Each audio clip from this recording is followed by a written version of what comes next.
Future plan शादी करने का है। मुझे कहने की जरूरत नहीं पड़ी, ये मुझे खुशी मुझे हुई। पता था कि आप क्या पूछना चाह रहे हैं। अब जब आपके जैसा मतलब कोई अच्छा लड़का मिल जाएगा, आप मेरे भाई के समान हो, बट हर लड़की चाहती है कि जैसा उसका भाई अच्छा है वैसा ही लड़का पति भी अच्छा मिले। तो जब आपके जैसा मुझे लड़का मिल जाएगा तो हम वो भी प्लान कर लेंगे। रंग नीला पीला न काला, एक रंग है चमकने वाला, मैया का रंग लाल बोलिए, मैया का रंग लाल बोलिए, मैया का रंग लाल बोलिए। कहती थी तुम ऐसे मम्मी, मतलब गा के, मेरी मम्मी भी अच्छा गा लेती तो गा के बताती थी कि बिना पायल के ही बदे धुंधलू, मैं ऐसे गाना गाती थी। और मतलब 2-3 गाने फिक्स थे जो हम हमेशा गाते रहते थे, और सब मुझे छेड़ने, बच्चे थे, छेड़ने के लिए, चिढ़ाने के लिए हमेशा कहते थे वही वाला गाना सुना, अक्कियाँ मिलाऊं कभी अक्कियाँ चुलाऊं, ऐसे करके हम गाते रहते थे। तो जब हम आए तो लोग 4 तरह की बातें बोलते थे, अरे कहाँ जा रही हो, अरे किस लाइन में जा रही हो। लेकिन आज सभी के मुंह पे ताले लग गए हैं जब मैंने अपनी मेहनत से और सुर संगम म्यूज़िक एकेडमी के आशीर्वाद से, अपने गुरु जी के आशीर्वाद से जब मैंने एक मुकाम और नाम हासिल किया, तो उन सभी के मुंह पे ताले लग गए हैं। और आज वो 4 जगह बताते हैं, अरे वो मेरी भतीजी है, अरे वो मेरी भांजी लगती है, अरे हमारी पड़ोसी है वो। तो वो लोग अब ऐसे करके बताते हैं, अरे हम उनको जानते हैं। और यही लोग पहले बोला करते थे, अरे क्या सीख रही हो, अरे ये क्या कर रही हो, अरे कहाँ जा रही हो, ऐसे बोला करते थे। ठीक है, गाना तो मैं तभी सिखाऊंगा जब अपने पापा से मुलाकात करवा दोगी। तो ये रोने लगी, तो मैंने कहा रो क्यों रही हो? कहीं नहीं, मेरे पापा मना कर देंगे, लेकिन मैं सीखना चाहती हूँ।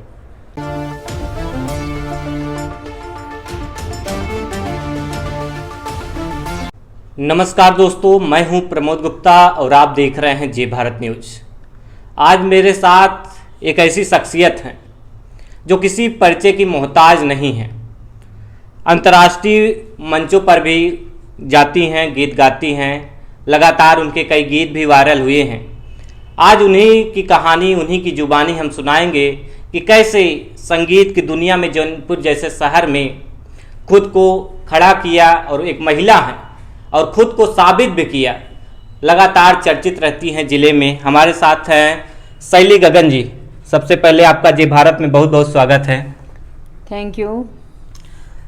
आप संगीत की दुनिया में तहलका मचा रही हैं, लगातार बड़े बड़े मंचों पे जा रही हैं, अंतर्राष्ट्रीय मंचों पर भी आप गीत गाती हैं, तो कैसा लगता है?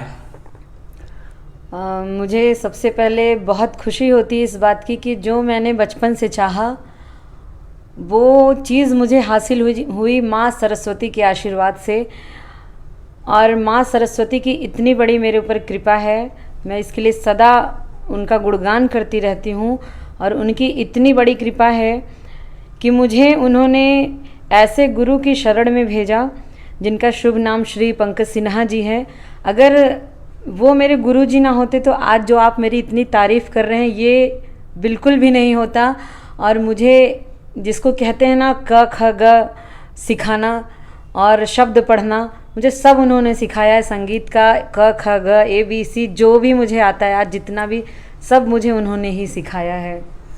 जौनपुर जैसे शहर में और एक महिला हैं आप, इतनी फेमस हो रही हैं, लगातार वायरल हो रही हैं, तो क्या लगता है क्या कठिनाइयाँ आई होंगी जौनपुर में, शहर में जैसे बढ़ना हो? कठिनाई तो बहुत सारी आई। जैसे हम सारी पढ़ाई ख़त्म करने के बाद म्यूज़िक में आए, तो जब हम आए तो लोग 4 तरह की बातें बोलते थे, अरे कहाँ जा रही हो, अरे किस लाइन में जा रही हो।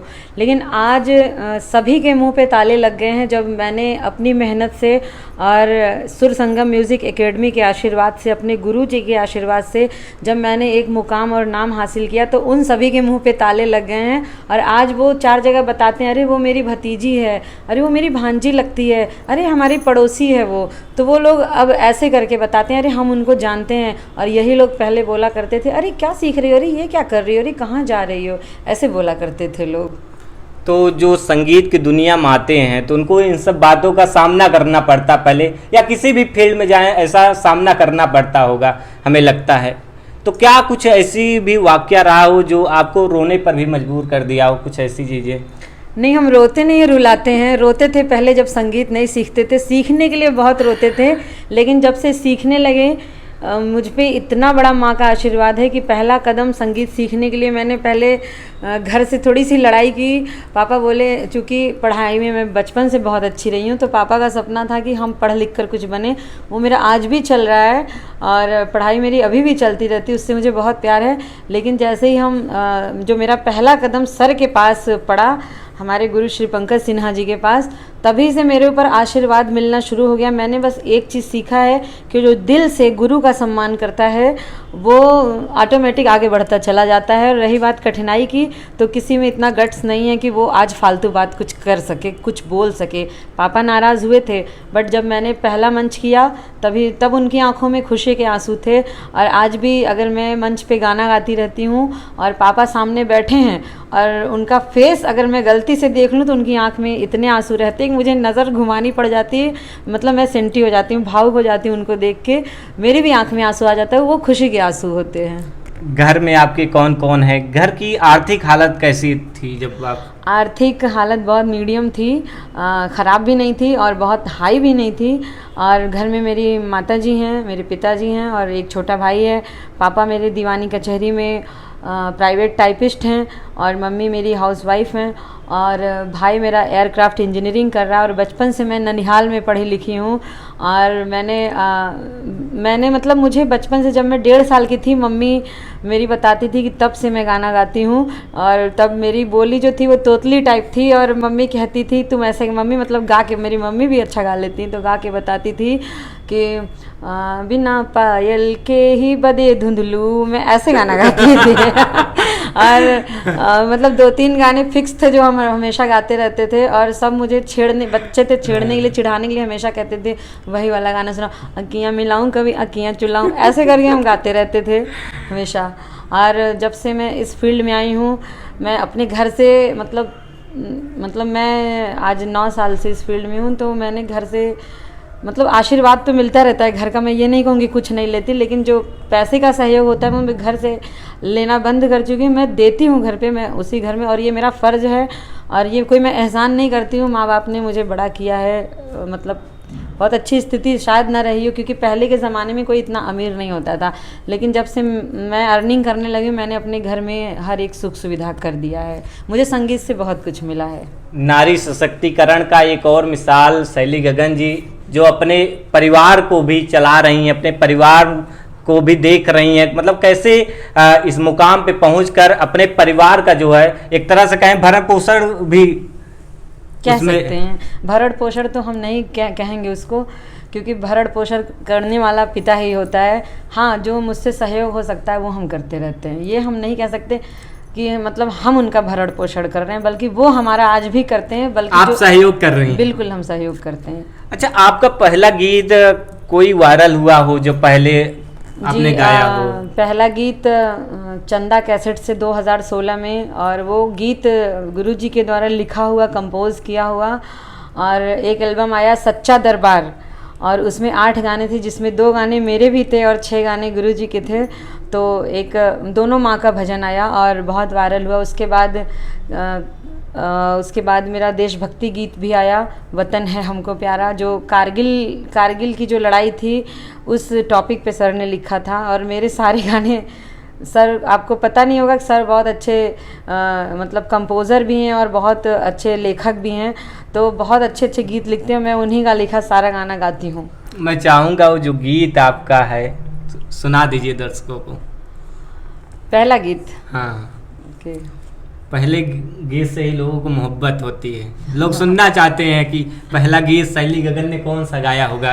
बट पहला गीत, मुझे अपने पहले गीत से मोहब्बत नहीं है। जो गीत मैं गा गा के बड़ी हुई हूँ, मुझे उस गीत से मोहब्बत है। ठीक है, दर्शकों को वही सुना दीजिए। और वो गीत मेरा, जिस गीत को गा गा के मतलब मेरी पहचान बनी, वो मेरा गीत नहीं, वो सर का गीत है, तो हम उसको गाना पसंद करेंगे।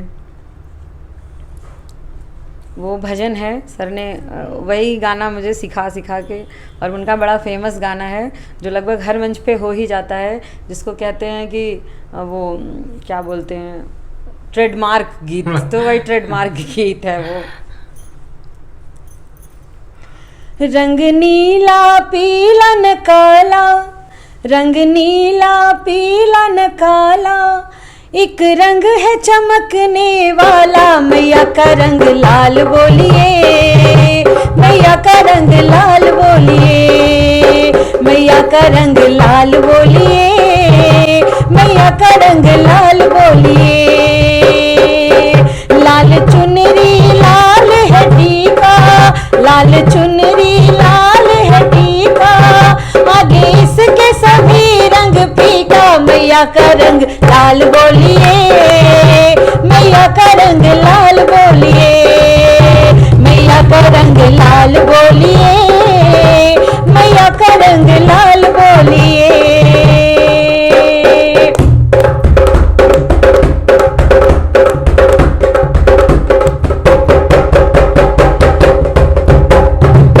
लाल माला लाल कंगना लाल कान की बाली है, लाल जूड़ा लाल गजरा लाल शेरा वाली है। जय माँ जय माँ जय माँ जय जय माँ। लाल माला लाल कंगना लाल कान की बाली है, लाल जूड़ा लाल गजरा लाल शेरा वाली है। लाल रंग है बड़ा कल्याणी, लाल रंग है बड़ा कल्याणी, लाल कर देगी तुझको भवानी। मैया का रंग लाल बोलिए, मैया का रंग लाल बोलिए, मैया का रंग लाल बोलिए, मैया का रंग लाल बोलिए। बोलिए जय माता दी। प्रेम से बोलिए सच्चे दरबार की जय। जय। जौनपुर में जो संगीत की पहचान है वो राग जौनपुरी की वजह से है। मैं चाहूँगा उसके बारे में कुछ आप डिटेल बताइए। देखिए राग जौनपुरी जो है मुझे तो बहुत खूबसूरत राग लगती है। और कहते हैं कि इस जौनपुरी, देखिए घराना बहुत से हैं, जैसे बनारस घराना, पंजाब घराना, लेकिन कहीं से राग की उत्पत्ति नहीं हुई जो हमारे जौनपुर से राग की उत्पत्ति हुई। और कहते हैं कि ये असावरी थाट से उत्पन्न राग है जौनपुरी राग, और बहुत ही खूबसूरत राग है।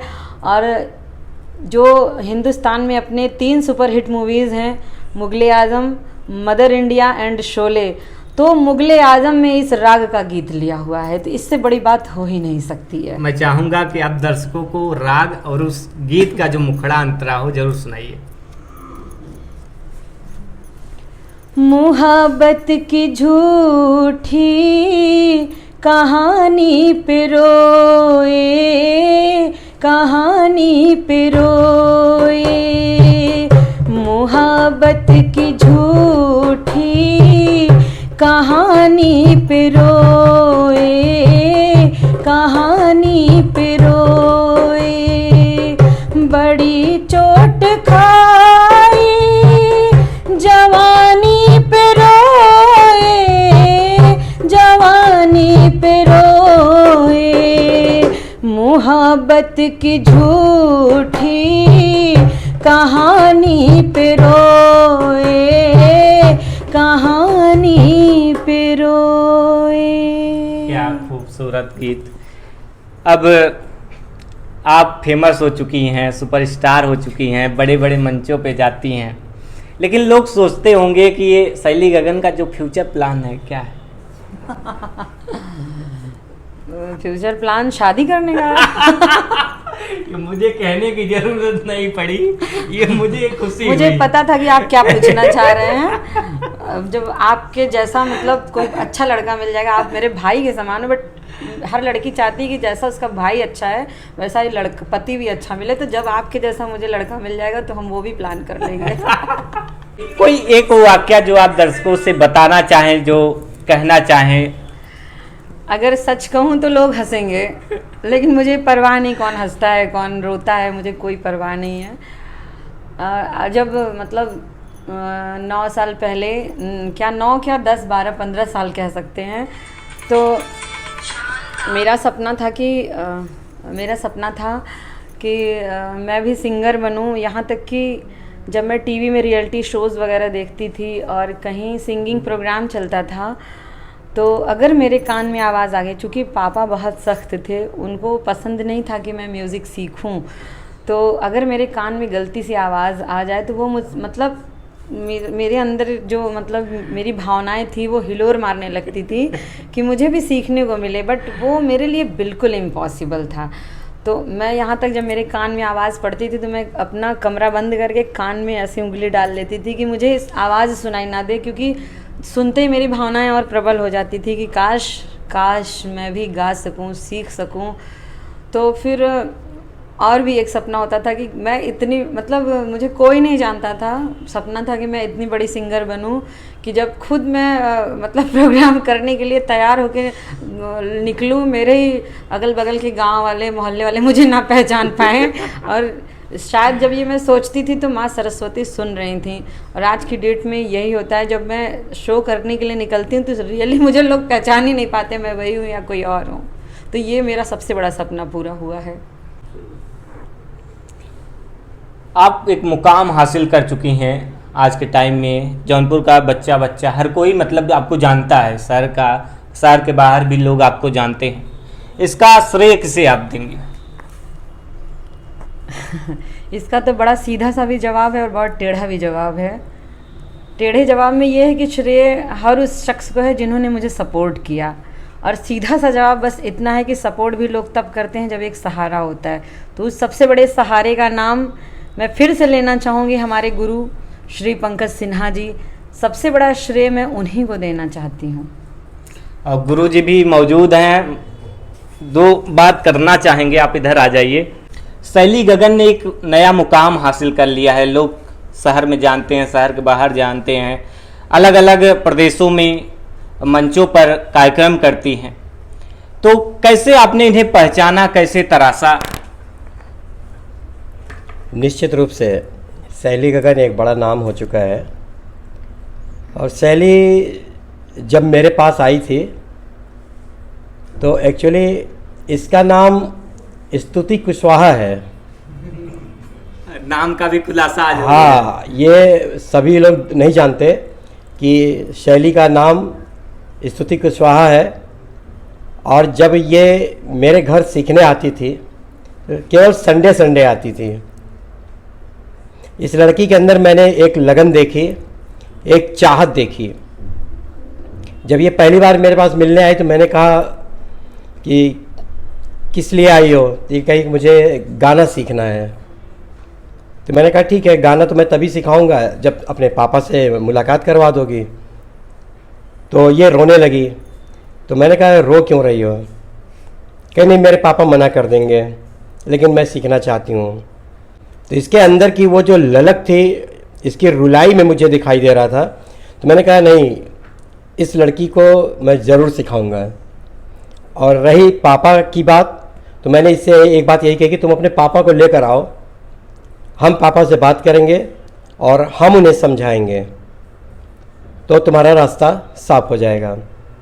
तो ये अपने पापा से मिलवाने में पूरा 1 महीना लगा दी। और इसके पापा आए और मेरी बातें हुई, काफ़ी बातें हुई।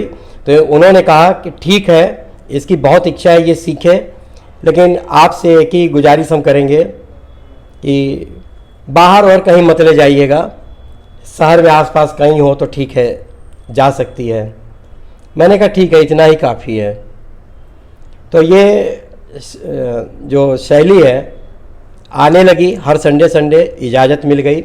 मैं इसको सिर्फ घर में संडे को सिखाता था। इसके अंदर एक खासियत ये थी कि मैं जितना इसको होमवर्क देता था, ये उससे कहीं ज़्यादा करके आती थी। तो इसकी लगन और सच्ची मेहनत को देखते हुए मुझे लगा कि ये एक दिन बड़ी कलाकार बनेगी। तो मैं भी इसके पीछे पड़ गया।